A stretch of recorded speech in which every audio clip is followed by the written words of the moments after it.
You're listening to the Daily Sales Tips Podcast, and I'm your host, Scott Ingram. Today, over on the Sales Success Stories podcast, I just released my latest interview episode with Dalai Cote. He's got such a great story of going from being a struggling seller to a top-performing sales professional. Here's a short excerpt from that interview. One of them is leading with value in every interaction, right? So early on in any client engagement, my number one goal is to provide value to the client as quickly as possible. And this helps me build credibility and rapport because you're putting the client at ease, right? You're signaling right off the bat that this session is going to be useful. And I think, Scott, buyers today are so used to be putting into seller-centric sales processes, right? Buyers are conditioned to be skeptical of salespeople. So you need to pattern break right off the bat, disrupt that expectation. What I found is that, once you establish value, buyers are going to be a lot more likely to open up to you about their challenges and the impact that it's actually having on their business. Their guard's going to come down a bit, and they're going to think like, hey, look, this guy actually might be able to help me. I'm going to give him a chance. I'm going to listen. Now, how specifically are you doing that? What is that pattern interrupt? So one thing that I don't ever do on calls, first calls, discovery calls, demos, whatever it may be, is start off by being focused on myself, right? Asking a ton of questions about, my discovery questions, the things that I want to learn from them. I'll ask a couple really pointed questions that, I need to know to be able to deliver value. But what I want to do as quickly as possible is start delivering some value. And don't get me wrong, right? Like, we're certainly going to focus on discovery, but I think of discovery as being a process that's going to happen throughout the entire call, throughout the entire engagement, as opposed to something that's going to happen, right off the bat up front. And in that same vein, I'm also never going to start with a slide deck that's not necessary.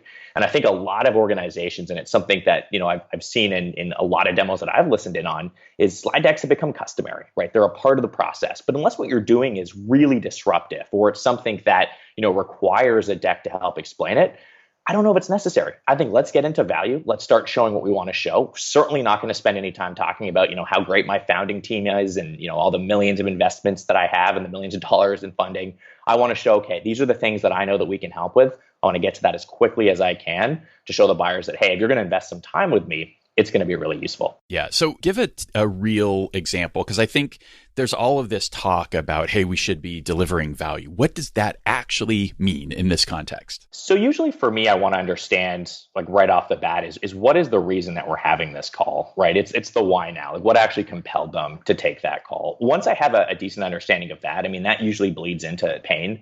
I want to get a sense of, like, what are the specific challenges that we can help with? And then I want to start talking right away. Okay, it sounds like this is a challenge, Scott. So what I'm going to do is I'm going to talk to them really quickly about all the different ways that we can help that are coming to mind and all the things that I can potentially show them, hitting on that pain, right? Hitting on that pain point, but also aligning it to other things that I know about their company, about their industry, talking about other companies that we've helped and other clients that we've helped in the same situation, really high level stuff. But right off the bat, right, getting them excited about, ooh, there's value here. There's really good nuggets. And it's actually really similar, Scott, to what you do on this podcast, right? You start with a quick overview. These are a couple like core things. And then over time, you build up into them. But your listeners right off the bat are going to decide, right, if they're starting their commute, do I want to invest time into this podcast?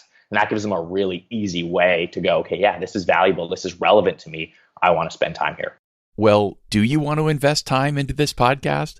As always, we'll have links where you can connect with Dal and, of course, to the full 90-second episode on the Sales Success Stories podcast, where we go much deeper into all this stuff. All of that is at dailysales.tips/465. Once you've checked that out, be sure to come back tomorrow for another great sales tip. Thanks for listening.